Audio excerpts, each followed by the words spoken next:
Исәнмесез, эфирда душанбе көн яңалыклары, студияда Роза Хабибуллина, алга таба төп темалар турында. Чаллы жылылык сезонына әзер. Мәктәпләр һәм балалар бакчаларына, фатирларга жылы кайчан керер? Бүген аяклык көне билгеләп үтелә. Чаллыда аракы тузагына эләгүчеләр күпме? Бу хакта Римма Әхмәтова. 16 сентябрьдән шәһәрдә авыл хуҗалыгы ярминкәләре башлана. Фермерларга һәм сатып алучыларга нәрсәгә әзерләнергә Гүзәл Шихапова белеп кайтты. Чаллы жылыту сезонына әзер. Бу хакта эшлекле душанбе киңәшмәсендә шәһәр хуҗалыгы идарәсе башлыгы Рафаэль Кыямов хәбәр итте. Шәхси җылылык бирү пунктлары белән җиһазландырылган торак фатирлар һәм социаль объектларга җылы автомат рәвештә биреләчәк. Мондый пунктлар булмаган мәктәп бакчаларда, дәвалау учреждениеләрендә җылылык инде бу атнада 15 сентябрьдән соң биреләчәк. Әмма моның өчен алдан гариза белән мөрәҗәгать итәргә кирәк. Әгәр һава температурасы 5 тәүлек дәвамында 8 градустан түбән булса, барлык фатирларга да жылы биреләчәк. Бүген бөтен Россия аяклык көне. Соңгы елларда безнең илдә алкоголь куллану кимүгә бара. Әгәр дә 10 ел элек бер кешегә елга 18 литр аракы туры килгән булса, быел 10 литр. Кызганычка каршы, Чаллыда әлеге күрсәткеч начаррак, бер кешегә елга 15 литр аракы чыга. Бу көнгә Чаллы наркология диспансерында 4000гә якын кеше исәптә тора. Аларны эчкечелеккә китергән сәбәпләр һәм авыруның аянычлы нәтиҗәләре турында Римма Әхмәтова. Василий яшүсмер чакта ук эшә башлаган. Диспансерда 13-нче тапкыр дәвалана. Соңгы 7 елда авызга алмаган идем. Тик менә соңгы көннәрдә яңадан ычкындым ди ул. Ну, лучше вообще не притрагиваться, конечно, к этому зелью. А если уж это случилось, нужно обращаться к врачам, чтобы не запускать, потому что болезнь опасная, коварная. Хәзерге вакытта наркология диспансерының стационар бүлегендә буш урыннар юк. Кемдер биргә үзе килә, күпләрне авыр хәлдә ашыгыч медицина ярдәм машинасы китерә. Осложнения бывают разные, но самые страшные осложнения – это, конечно же, смертельные осложнения, это цирроз печени, алкогольная кардиомиопатия, это серьезные изменения во внутренних органах, которые приводят человека к скорейшей смерти. Авыруларның яшьләре төрле. Быел эләккәннәр арасында иң яшендә 11 яшь булган. Андый очраклар күп түгел, әмма очрый ди табиблар. Алар фикеренчә, кешене алкоголизмга төп 2 сәбәп китерә: нәселдәнлек һәм эшсезлек. Бу авырудан бик күп кеше интегә. Бу безнең шәһәр наркология диспансерында учетта торган саннарны тагын 5-кә тапкырласак, бу более реаль саннарга туры килер дип әйтергә була.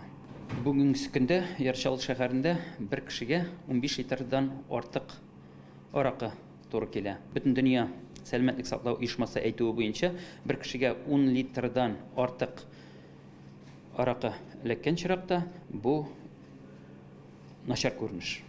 Шәһәр наркология диспансеры Чаллы кешеләренә түгел, якын тирә районнарда яшәүчеләргә дә медицина ярдәме күрсәтә. Римма Әхмәтова, Илдар Шайдуллин, яңалыклар. 6 литр өчен эшмәкәр 100 мең сумнан колак каккан. 32-01 йортында урнашкан кибеткә соңгы 3 ай эчендә 2 тапкыр зырланганнар. Биредә алкоголь эчемлекләрне лицензиясез саталар. Чираттагы тикшерү вакытында алкоголь инспекциясе белгечләре документлары булмаган эчемлек саткан өчен эшмәкәрне административ җавапка тарткан. Материалларын полициягә җибәргәннәр, закондагы соңгы үзгәрешләрне күздә тотып, кибет хуҗасына байтак акча чыгарасы була. В отношении индивидуального предпринимателя будут наложены штрафные санкции, но материал будет составлен уже сотрудниками полиции, и там вместо старых 4000 теперь административная ответственность предусмотрена от 100 000 рублей.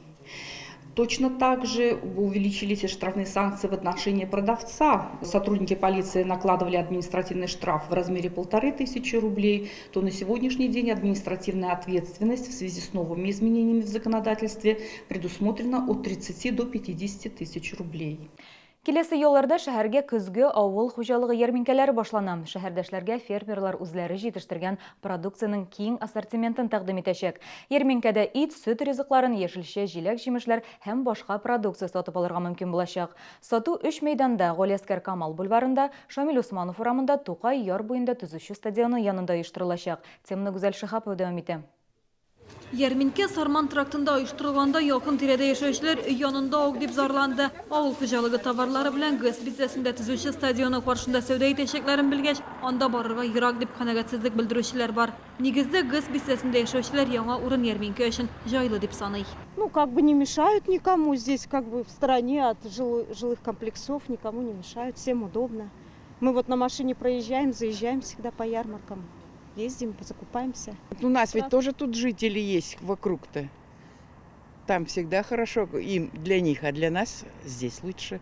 Үзек районда Ярминке Шамиль Усманов урамында, Автозавод районында Галескер Камал бульварында узачак.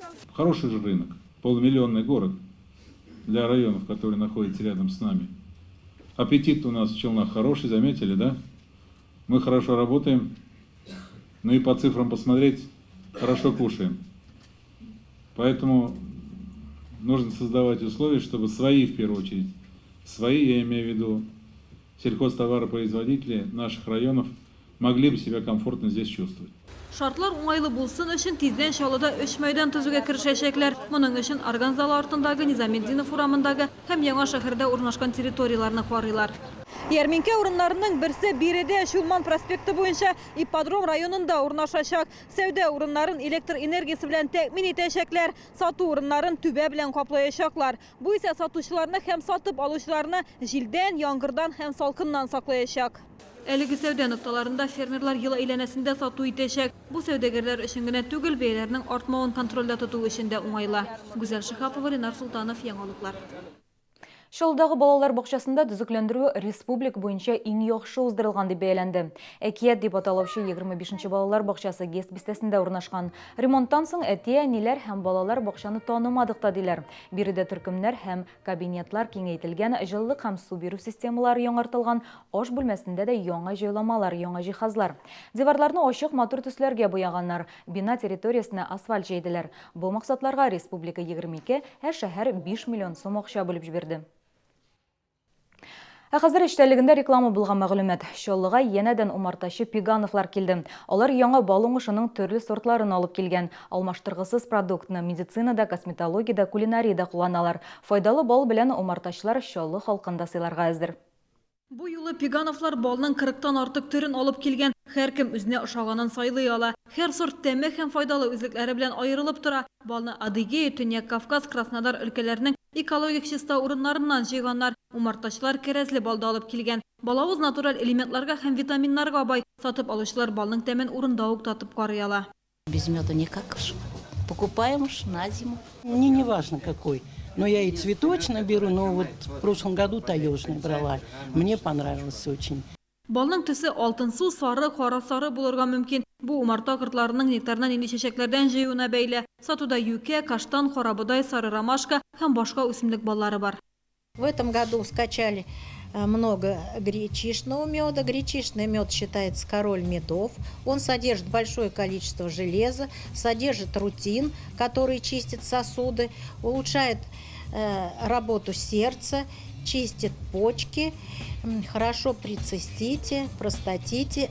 1 килограмм сортлы бал алучыга 1 килограмм чәчәк балы бүләккә. Чәчәк балының 3 литры нибары 1000 сум. Умартачылар иртәнге 10-нан кичке 7-гә кадәр КамАЗ мәдәният йортында эшлиләр. Ярминке 18 сентябрьгә кадәр дәвам итәчәк.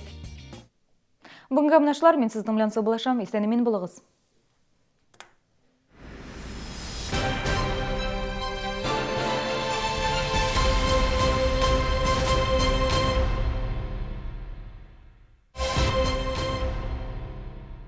Кто-то сегодня твой не на шутку разошелся. Да купила в аптеке Алмак 01. Стала его применять, теперь его узнать не могу. Не ходит, а летает. Радуем ценами. В сентябре купите Алмак 01 выгодно в аптеках Милфарм, Ихлас и Аль-Каир. С 11 по 17 сентября белорусская ярмарка. Одежда, обувь, продукты питания. Отличное качество по доступным ценам. Ждем вас на территории ДК КамАЗ. Диагностический центр ТАТ-клиник оказывает широкий спектр исследований по магнитной и компьютерной томографии. Диагностика всего организма. Томография без облучения. УЗИ сосудов, вен, сердца. Консультация высококвалифицированных специалистов. Психотерапевт, кардиолог-ритмолог, невролог, невропатолог. ТАТ-клиник.